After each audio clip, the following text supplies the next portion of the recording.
अद्य भवतां संस्कृत ईपीजी पाठशालायां स्वागतं वर्तते।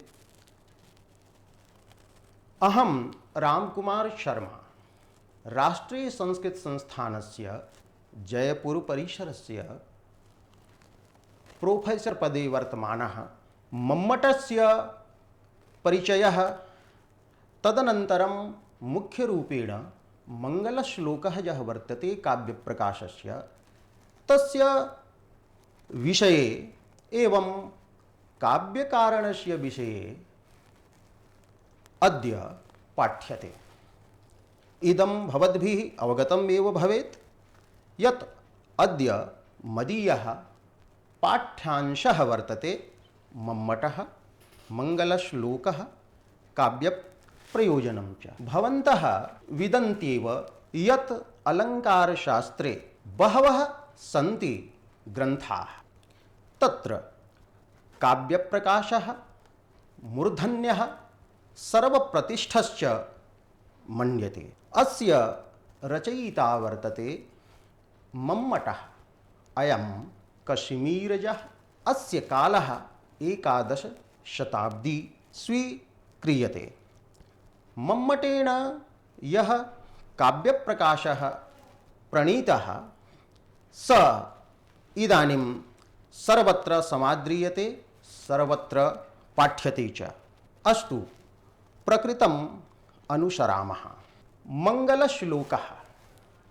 भवन्तः जानन्ति यत् भारतीया एषा परंपरा वर्तते। ग्रन्थ लेखनात् पूर्वं मंगलं विधीयते। तत्र काव्यप्रकाशस्य मंगलाचरणश्लोकस्य एकम् अवतरणं वाक्यं वर्तते। अवतरणं वर्तते, ग्रन्थारम्भे विघ्नविघाताय समुचितेष्ट देवतां ग्रन्थकृत् परामृशति। अस्मिन् अवतरणवाक्ये ग्रन्थारम्भे इति विघ्नविनाशाय इति समुचितेष्ट देवताम् इति ग्रन्थकृत् इति परामृशति इति च पदानि सन्ति। तत्र प्रथमं पदं वर्तते ग्रन्थारम्भे। ग्रन्थस्य आरम्भे इति विग्रहः अस्य विराजते। तर्हि भवन्तः प्रष्टुं शक्नुवन्ति यत् ग्रन्थः कः पदार्थः, ग्रन्थः किम् उच्यते। तत्र ग्रन्थः महावाक्यं वर्तते। वाक्यानां योग्यताकाङ्क्षा सन्निधिमतां यः समूहः स वर्तते ग्रन्थः। एवं ग्रन्थस्य अनेकाः परिभाषाः कृताः सन्ति। तत्र एका परिभाषा वर्तते पंचांगकं वाक्यं ग्रन्थः। यस्य वाक्यस्य 5 अंगानि भवन्ति तद्वाक्यं ग्रन्थः कथ्यते। तानि अंगानि कानि भवन्ति? तत्र अस्ति विषयः, प्रतिपाद्यः, तदनन्तरं विषयोपरि भवति संशयः, तो संशयः, ततः पूर्वपक्षः भवति, विषयस्य खण्डनाय पूर्वपक्षः भवति, तदनन्तरम् उत्तरपक्षः भवति, उत्तरपक्षे पूर्वपक्षे याः युक्तयः प्रदर्शिताः तासां युक्तीनां खण्डनं भवति, अन्ते निर्णयश्च भवति। एवं ग्रन्थस्य विषये कथितं विषयो विषयश्चैव पूर्वपक्षस्तथोत्तरं निर्णयश्चेति पंचांगं शास्त्रे धिकरणं मतम्। अधिकरणम् अपि ग्रन्थः एव भवति। तर्हि मम्मटाचार्यः अत्र प्रतिपादयति ग्रन्थस्य आरम्भे, आरम्भशब्दस्य अर्थः भवति आद्याकृतिः, प्रथमवर्णोच्चारणं, प्रथमवर्णयोजनं। तस्मिन् ग्रन्थस्य प्रथमवर्णयोजने अथवा आद्यायां कृतौ मंगलं विधातुं न शक्यते। अतः केचन टीकाकाराः प्रायेण प्रतिपादयन्ति यत् अत्र लक्षणया प्राक् कालः बोध्यते। तो ग्रन्थारम्भात् प्राक् काले अत्र ग्रन्थकृत् ग्रन्थकारः यः विराजते, काव्यप्रकाशकारः, ग्रन्थकृत् शब्देन अत्र काव्यप्रकाशकारस्य मम्मटस्य ग्रहणं भवति। तर्हि मङ्गलं किमर्थं विधीयते? तत्र कथयति विघ्नविघाताय। काव्यप्रकाशकारः ग्रन्थकृत् विघ्नस्य विघाताय मङ्गलम् आचरति। विघ्नः कः पदार्थः? अत्र टीकाकाराः बहून् विचारान् प्रतिपादयन्ति। तत्र पापविशेषः विघ्नः यः कार्ये प्रतिबन्धं जनयति, असौ कथ्यते विघ्नः। किन्तु गोकुलनाथ चरणाः काव्यप्रकाशविवरणकाराः वदन्ति यत् नहीं, अत्र यः ग्रन्थसमाप्तौ प्रतिबन्धकः यः भवति विघ्नः, स तु पापात् विशिष्टः वर्तते, पापात् भिन्नः वर्तते। कश्चन अतिशयः भवति, स मङ्गलेनैव नास्यः भवति, न तु विनायकस्तव पाठादिना स नश्यते। यः कश्चन अतिशयविशेषः प्रतिबन्धकः वर्तते, तस्य विघ्नस्य विघातः विहि इत्यनेन आत्यन्तिक इत्यर्थः। तो विघ्नस्य आत्यन्तिकः यः विघातः भवति, स एव विघातः मङ्गलस्य प्रयोजनं भवति।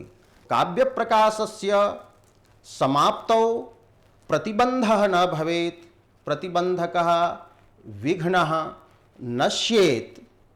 एतदर्थं काव्यप्रकाशः कथयति यत् मङ्गलं विधीयते। अत्र अवतरणवाक्ये परामृशति इति पदं प्रयुक्तम्। अस्य पदस्य अनेके अर्थाः टीकाकृद्भिः कृताः। केचित् वदन्ति स्तौति, केचित् वदन्ति अनुसन्धत्ते, केचित् वदन्ति नहीं स्मरति। एवं बहवः अर्थाः सन्ति, किन्तु अत्र परामृशति परामर्शशब्दस्य प्रयोगेण वाग्देवतावतारेण मम्मटेन सूचितं यत् अहं कश्मीरजः अस्मि।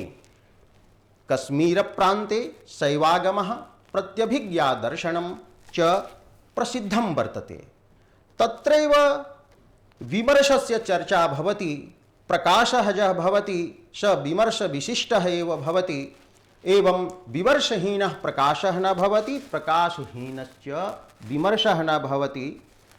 अतः परामृशति शब्दस्य व्याख्यानं माणिक्यचन्द्रः स्वसङ्केतव्याख्यायां करोति, विमृशति, विमर्शं करोति। तर्हि परामृशति शब्दस्य अर्थः कः अस्ति, एतद्विषये विचारः विधीयते। तत्र मम्मटानुसारेण विमृशति इत्येव व्याख्यानं समीचीनं वर्तते। पराप्रवेशिका नाम एकः वर्तते ग्रन्थः। तस्मिन् ग्रन्थे उक्तं यः खलु परमेश्वरः प्रकाशात्मा प्रकाशश्च विमर्शस्वभावः विमर्शो नाम विश्वाकारेण विश्वप्रकाशेन विश्वसंहरणेन च अकृत्रिमाहम् इति विस्फुरणम्। अयमेव पूर्णाहन्ता चमत्काररूपो विमर्शः। चित् चैतन्यं स्वातन्त्र्यम् अकृत्रिमाहम् इति विमर्शरूपश्च निगद्यते। फलितः अर्थः भवति यत् काव्यप्रकाशकारः अत्र मङ्गलकरणाय स्तौति। कां स्तौति? समुचितां देवतां। देवता त्रिविधा भवति। एका देवता भवति समुचिता। ग्रन्थे यः प्रतिपाद्यविषयः भवति तस्य अधिष्ठात्री या देवता भवति। यथा कामशास्त्रे अधिष्ठात्री देवता भवति कामदेवः, नीतिशास्त्रे अधिष्ठात्री देवता भवति बृहस्पतिः अथवा शुक्राचार्यः। एवं सा देवता समुचिता उच्यते, समुचिता देवता सा भवति। अपरा देवता भवति इष्टा, या ग्रंथकर्तुः समाराध्या भवति। अस्याः अपि स्तवः ग्रंथारंभे विधीयते। यथा न्याय सिद्धांत मुक्तावल्यां नूतन जलधर रुचये इत्यादिना कृष्णः स्तुतः। स कृष्णः वस्तुतः ग्रंथकर्तुः इष्टः वर्तते। इष्ट देवतायाः स्तुतिः क्वचित् भवति, क्वचित् समुचितायाः देवतायाः स्तुतिः भवति, किन्तु काव्य प्रकाशे या देवता भारती रूपा देवता स्तूयते सा समुचिता वर्तते, इष्टा चापि वर्तते। अतएव मम्मटेन उक्तं समुचितेष्टां काव्यस्य अधिष्ठात्री वर्तते, काव्यं काव्य प्रकाशस्य प्रतिपाद्यं वर्तते। अतः सरस्वती वाग्देवी या वर्तते सा वर्तते समुचिता। एवं मम्मटस्य अभीष्टापि वर्तते, अतएव मम्मटः वाग्देवतावतारः निगद्यते। एवं समुचितेष्टा देवता यां भारतीं सर्वे देवता रूपेण स्वीकुर्वन्ति। माणिक्यचन्द्रः प्रतिपादितवान् यत् भारती या वर्तते सा जैनैः अपि समुपास्यते, सर्वे भारतीम् उपासन्ते, अतः समुचितेष्टा देवता सा विराजते। एवं कथनस्य अयमेव अभिप्रायः वर्तते यत् मङ्गलावतरणम् एतदर्थमेव मम्मटाचार्येण लिखितं यत् मङ्गलाचरणस्य परम्परा वर्तते। एतत् ज्ञातव्यं, मङ्गलाचरणस्य फलं वर्तते विघ्नविघातः, और विघ्नविघातरूपव्यापारद्वारा फलं भवति ग्रन्थसमाप्तिः। अपि मङ्गलादीनि यानि शास्त्राणि भवन्ति तानि प्रसिद्धानि भवन्ति। तस्य ग्रन्थस्य ये अध्येतारः भवन्ति ते अध्येतारः शूराः भवन्ति, आयुष्मन्तः भवन्ति इत्यादि शास्त्रेषु प्रतिपादितम्। एवं मङ्गलाचरणस्य अवतरणवाक्यं यत् वर्तते तत्रैव परामृशति पदेन स्वकश्मीरजत्वं मम्मटेन सूचितं। समुचिता इष्टा च देवता कवि भारती यत्र स्तुता। मङ्गलं कदा विधेयं? मङ्गलं विधेयं ग्रन्थारम्भात् प्राक्काले विधेयं। ग्रन्थः प्रारभते कदा? यदा विषयस्य प्रतिपादनं प्रारभते। काव्यप्रकाशस्य विषयः वर्तते काव्यं, काव्यलक्षणात् विषयस्य प्रारम्भः भवति। अन्ते च स्वयमेव काव्यप्रकाशकारः दशम उल्लासे प्रतिपादयति यत् सम्पूर्णमिदं काव्यलक्षणम्। एतेन काव्यम् अत्र विषयः वर्तते।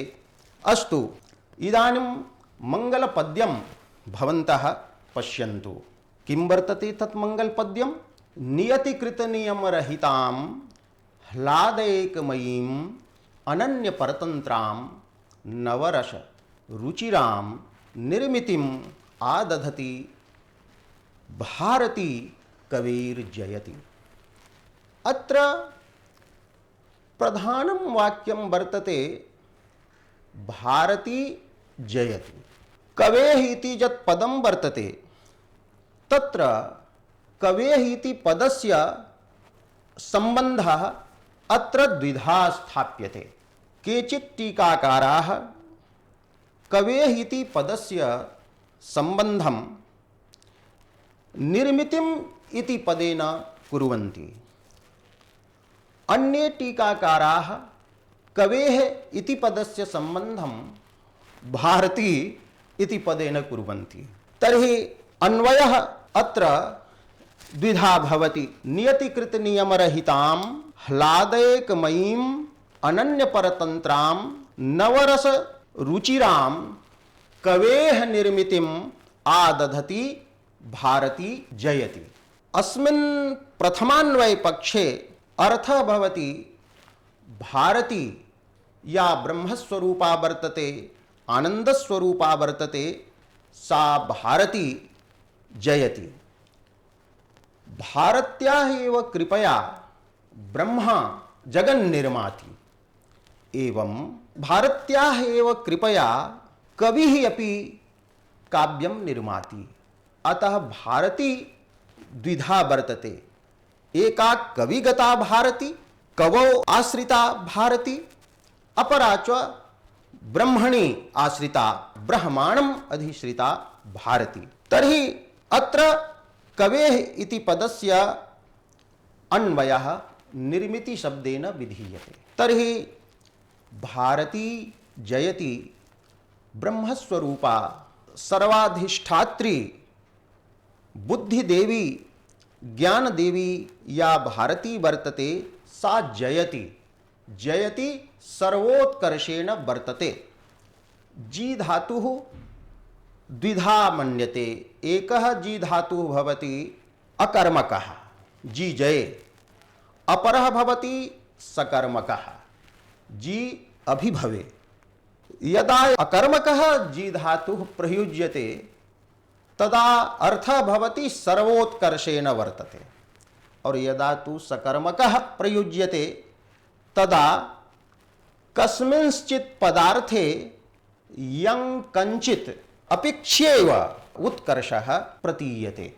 रामः रावणं जयति, अत्र सकर्मकः जी धातु वर्तते, अतः रावणापेक्षया एव रामे अत्र उत्कर्षः प्रतीयते। किन्तु रामः जयति इति यदा उच्यते तदा रामे सर्वापेक्षया समुत्कर्षः प्रतीयते। एवं जयति पदस्य अत्र सर्वोत्कर्षेण वर्तते इत्यर्थः सम्यक् भाति। अयमेव अर्थः मम्मटेनापि स्वीकृतः। तो एतादृशी ब्रह्मस्वरूपा आनंदमयी या भारती वर्तते, सा भारती सर्वोत्कर्षेण वर्तते। कीदृशी सा वर्तते भारती?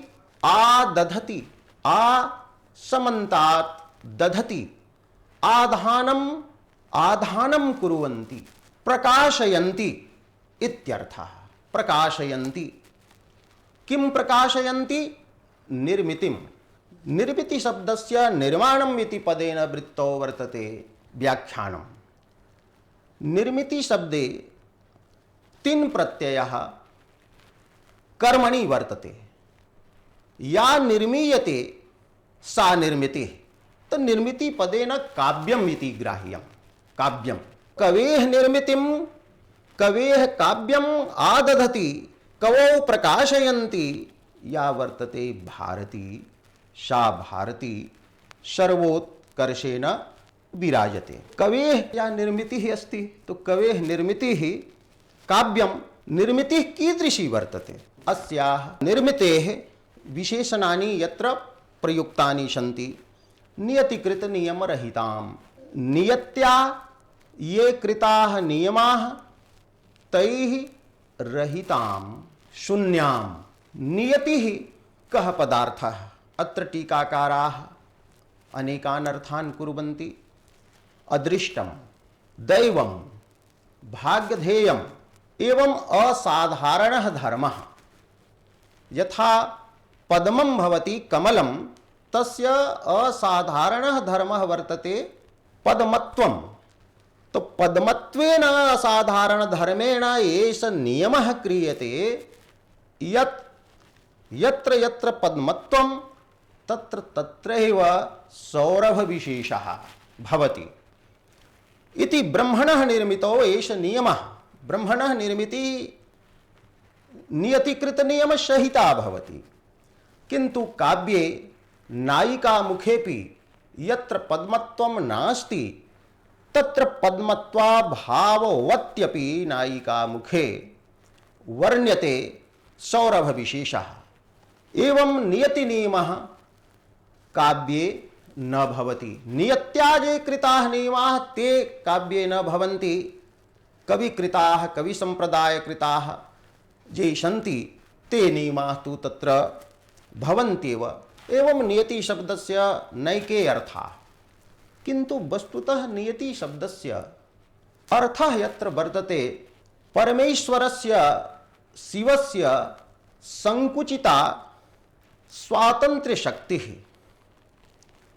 एतद् विषये 37 तत्त्वसंदोह नाम्नि ग्रन्थे उक्तम यास्य स्वतंत्रताख्या शक्ति संकोचशालिनी सैव कृत्याकृत्येष्वशं नियमयन्त्यभून्नियतिः।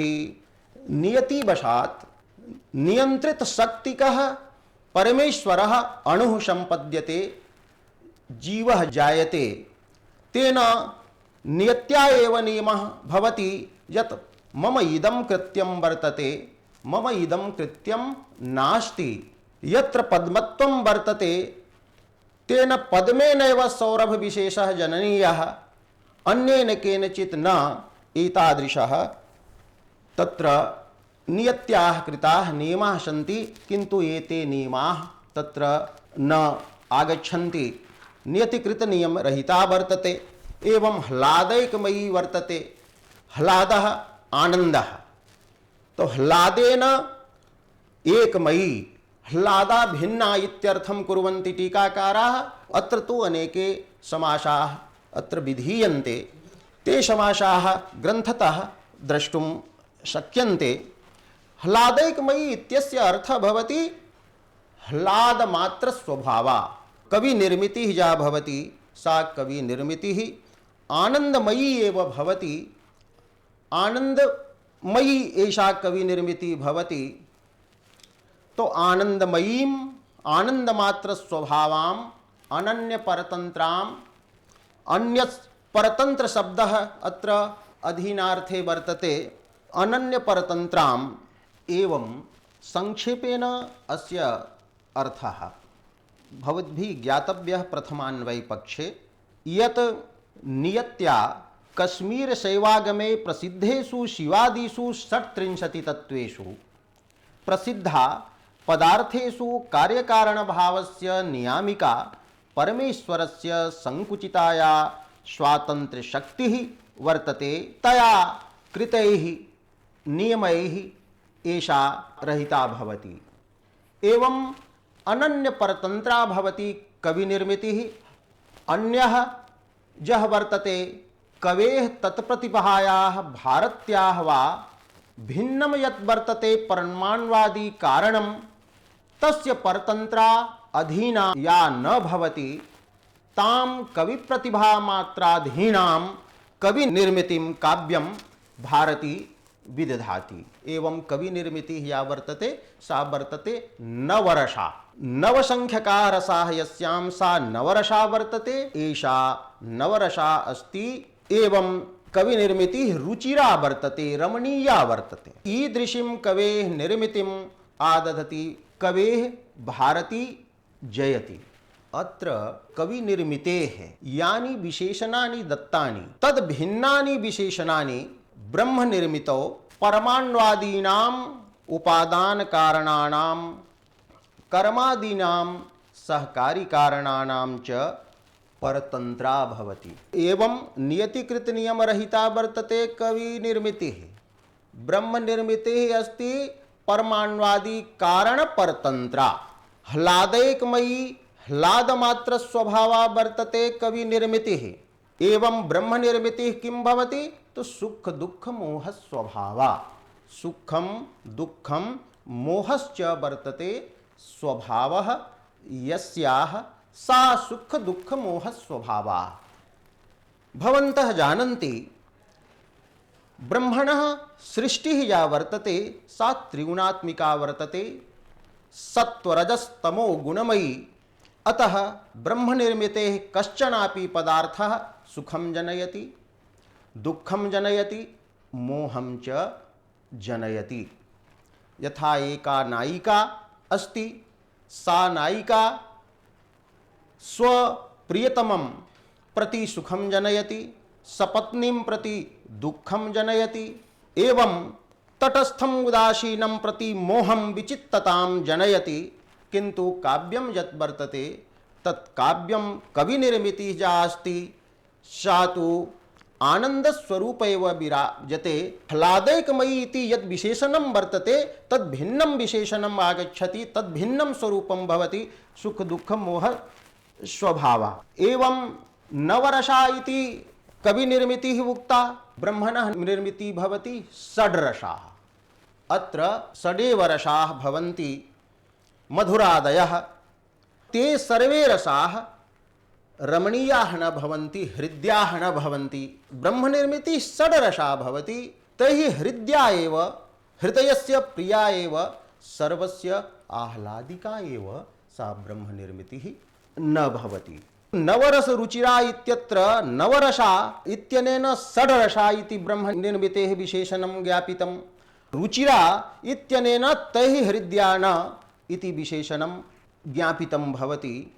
एवं ब्रह्मनिर्मितेः अपेक्षया कविनिर्मितिः या वर्तते, यत् काव्यं वर्तते तत् काव्यम् उत्कृष्टं वर्तते, समुत्कृष्टं भवति।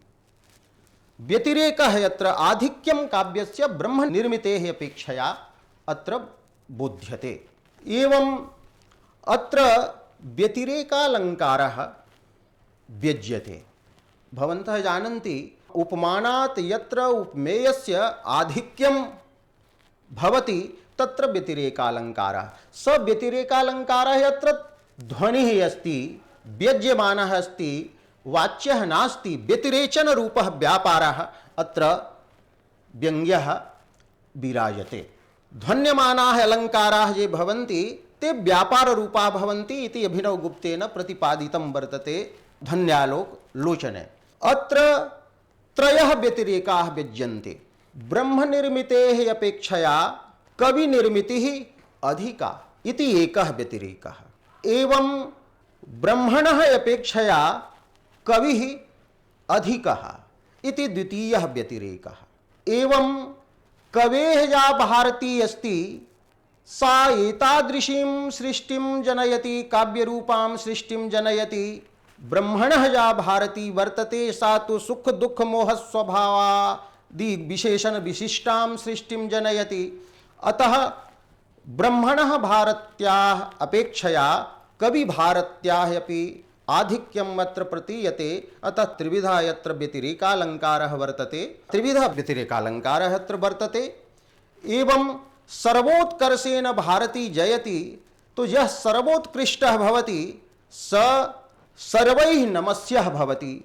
अत्र नमस्कारः यः भवति स व्यङ्ग्यः भवति, नमस्कारः। एवं यदि सर्वः भारतीं नमस्यति इत्यर्थः आगच्छति तर्हि मम्मटोपि वर्तते सर्वान्तर्गतः। अतः अन्ते आगच्छति तां प्रति अहं प्रणतः अस्मि, अहं मम्मटः यः अस्मि तां भारतीं प्रणमामि। एवं नमस्काररूपः अत्र अर्थः यः वर्तते स वस्त्वलङ्कार भिन्नः अस्ति। नमस्काररूपः यः अर्थः वर्तते स अर्थः न अलङ्काररूपः न रसरूपः अतः वस्तुरूपः। एवं अत्र वस्तुध्वनिः वर्तते, एवं अलङ्कारध्वनिः वर्तते। एवं च मम्मट गता कवि भारती विषया रतिः अभिव्यज्यते। एवं भारती विषया रतिः व्यज्यते। एवं त्रिविधः यत्र ध्वनिः अस्ति, वस्तुरूपः, अलङ्काररूपः, रसरूपश्च। एवं कवेः इत्यस्य अन्वयः विधीयते निर्मितिपदेन, तर्हि निर्मितिशब्दस्य अर्थः भवति काव्यम्। और कवेः इत्यस्य अन्वयः अपरः अस्ति, अन्वयः स अस्ति भारत्या कवेः भारती जयति। कविपद सान्निध्येन यत्र भारती पदस्य अर्थः भवति काव्यम्, काव्यमेव भवति अर्थः। काव्यं जयति इति अर्थः यत्र प्रतीयते, काव्यं जयति। काव्यं किं करोति? कवेः भारती काव्यं किं करोति? निर्मितिम् आदधति, निर्मितिं प्रकाशयति। निर्मीयते या सा निर्मिति माने पदार्थान्, चंद्राभिन्न मुखादि पदार्थान् प्रकाशयति, आविद्यकान् अपि पदार्थान् प्रकाशयति। कवि प्रतिभो लसित मात्रान् पदार्थान् प्रकाशयति। एवं निर्मितिम् अर्थात तान् तान् पदार्थान्, तान् तान् शब्दान् चमत्कारैक गोचरान् पदार्थान् प्रकाशयन्ति कवेः भारती अर्थात काव्यं जयति इति अर्थः भवति। अनेके विचाराः यत्र टीकासु विहिताः सन्ति, अत्र ते विचाराः तु तत्र द्रष्टुं शक्यन्ते। एवं विराजते यत् कवेः भारती जयति अथवा कवेः निर्मितिम् आददति। भारती जयति। अत्र एकः प्रश्नः अपि भवितुम् अर्हति, यदि कवेः इति पदस्य सम्बन्धः भारती पदेन विधीयते तर्हि काव्यम् अर्थः भवति। काव्यं तो समुचितेष्ट देवता नास्ति। पूर्वं मङ्गलश्लोकावतरणे प्रतिज्ञातं मम्मटेन यत् समुचितेष्टा देवता मया परामृश्यते, तत् समुचितेष्टा देवता तु सा नास्ति, काव्यं नास्ति। तर्हि टीकाकारैः प्रदीयते यत् काव्यं यत् वर्तते तद् भारत्याः शरीरं वर्तते। शरीरे स्तुते सति तदधिष्ठात्री या देवी वर्तते, तदधिष्ठितः यः पुरुषः आत्मा यः वर्तते स एव स्तूयते। अतः काव्यस्तवेन भारत्याः अपि स्तवः भवत्येव। एवं मम्मटस्य मङ्गलाचरणं यद् विराजते तत्र प्रभावः वर्तते अभिनवगुप्तस्य ध्वन्यालोकलोचने तेन लिखितम्। अपूर्वं यद्वस्तु प्रथयति विना कारणकलां जगद्ग्रावप्रख्यं निजरसभरासारयति च क्रमात् प्रख्योपाख्या प्रसरसुभगं भासयति च सरस्वत्यास्तत्त्वं कविसहृदयाख्यं विजयते। एवं जाठेरं व हसन्ता इति प्राकृतगाथा वर्तते, तस्याः अपि प्रभावः अत्र द्रष्टुं शक्यते। तस्याः प्राकृतगाथायाः संस्कृतच्छाया वर्तते, या स्थविरमिव हसन्ति कविवदनाम्बुरुहबद्धविनिवेशा दर्शयति भुवनमण्डलमन्यदिव जयति सा वाणी। मङ्गलपद्यम् अत्र विचारितं, मङ्गलाचरणम् अत्र वर्तते। कविभारत्याः अत्र स्तुतिः अस्ति। वस्तुतः फलितं भवति काव्यस्य स्तुतिः भवति। काव्यं यत् वर्तते कवेः या निर्मितिः भवति सा सर्वोत्कृष्टा वर्तते। एतत् मङ्गलाचरणस्य पद्यस्य अभिप्रायः वर्तते। समासविग्रहादयः बहवः ग्रन्थेषु प्रतिपादिताः सन्ति, ते द्रष्टुं शक्यन्ते। एवं मङ्गलावतरणवाक्यस्य अभिप्रायः मया प्रकटितः। मङ्गलाचरणपद्यं यत् वर्तते तत् पद्यस्य अभिप्रायः एव प्रकटितः। विशेषतस्तु व्याख्याः द्रष्टुं शक्यन्ते ग्रन्थेषु। काव्यप्रकाशस्तु निगूढः ग्रन्थः। एवम् अयं विषयः पूर्णतां यति। अग्रिमः एकः विषयः वर्तते, काव्यस्य प्रयोजनं किं वर्तते इति विचार्यते मया। मम्मटेन काव्यस्य 6 प्रयोजनानि कथितानि। कारिका वर्तते, काव्यं यशसे अर्थकृते व्यवहारविदे शिवेतरक्षते सद्यः परनिर्वृतये कान्ता संमिततयोपदेश इयुजे। काव्यस्य प्रयोजनं वर्तते यशः। कविः यदा काव्यं करोति यशः लभते, यशः शरीरेण कविः जीवति। काव्यात् अर्थस्य धनस्य लाभः भवति। यशसस्तु लाभः भवत्येव। कालिदासं कोऽपि न जानाति। कालिदासः काव्येनैव ज्ञायते। धावक नामकः कश्चन कविः रत्नावली नामिकां नाटिकां प्रणीय हर्षवर्धनाय दत्तवान्। ततः स प्रचुरं धनं प्राप्तवान्। ऐतिह्यं वर्तते, धनमपि भवति। एवं व्यवहारविदे, काव्यं व्यवहारस्य ज्ञानायापि भवति कि राज्ञा सह पित्रा सह गुरुणा सह कथं व्यवहारः कर्तव्यः इति व्यवहारस्य ज्ञानं काव्यात् जायते। यदा वयं रामायणं पठामः तो रामायणपठनेन ज्ञायते यत् पित्रा सह रामेण कीदृशः व्यवहारः कृतः, एवं मात्रा कीदृशः कृतः, प्रजाभिः सह कीदृशः कृतः, पत्न्या कीदृशः कृतः। एवं काव्यं राजादिगतोचिताचार परिज्ञानं करोति। एवं शिवेतरक्षते, शिवं कथ्यते मङ्गलं, तस्मात् इतरत् भवति अमङ्गलं। शिवात् इतरस्य अमङ्गलस्य क्षतये भवति। पुरा श्रूयते यत् कश्चन आसीत् मयूरभट्टनामकः कविः, स सूर्यशतकं प्रणीय कुष्ठरोगान् मुक्तो जातः। एवं अमङ्गलस्य विनाशः भवति। काव्यस्य सर्वप्रधानं प्रयोजनं वर्तते परानिर्वृत्तिः। निर्वृत्ति शब्दस्य अर्थः भवति आनन्दः। निष्क्रान्ता वृत्तिः आवरणं यस्मात् स निर्वृत्तिः अर्थात् आनन्दः। आवरणभङ्गः यदा भवति तदेव आनन्दः जायते। परः आनन्दः भवति, विषयानन्दः अपि भवति। लौकिकवस्तु प्राप्ते आनन्दः विषयानन्दः। ब्रह्म साक्षात्कारेण जायमानः आनन्दः यः अस्ति स ब्रह्मानन्दः। किन्तु काव्यात् यः आनन्दः वर्तते स परानिर्वृत्तिः अस्ति। परः आनंदः लोकोत्तरः आनंदः भवति। तो काव्यादेव ईदृशः आनंदः जायते, अतः काव्यस्य परा निर्वृत्तिः एव परमं प्रयोजनं वर्तते। एवं रसस्य प्राधान्येन काव्यं किं करोति? काव्यं सत् उपदिशति कांतावत्। यथा कांता हावभाव प्रदर्शन द्वारा कंचन पुरुषं स्वाभिमुखं विधाय आनंदेनैव समुपदिशति, तथैव काव्यमपि रसास्वादनं कारयत् सदुपदिशति। रामादिवत् प्रवर्तितव्यं न तु रावणादिवत्। एवं काव्यस्य षट् प्रयोजनानि यत्र प्रतिपादितानि सन्ति। अस्यां कारिकायां यशसे इत्यादौ चतुर्थी या वर्तते सा तादर्थ्ये विराजते। तादर्थ्येन अत्र जनकता अभिप्रेता भवति, जन्यजनक भाव संबंधः।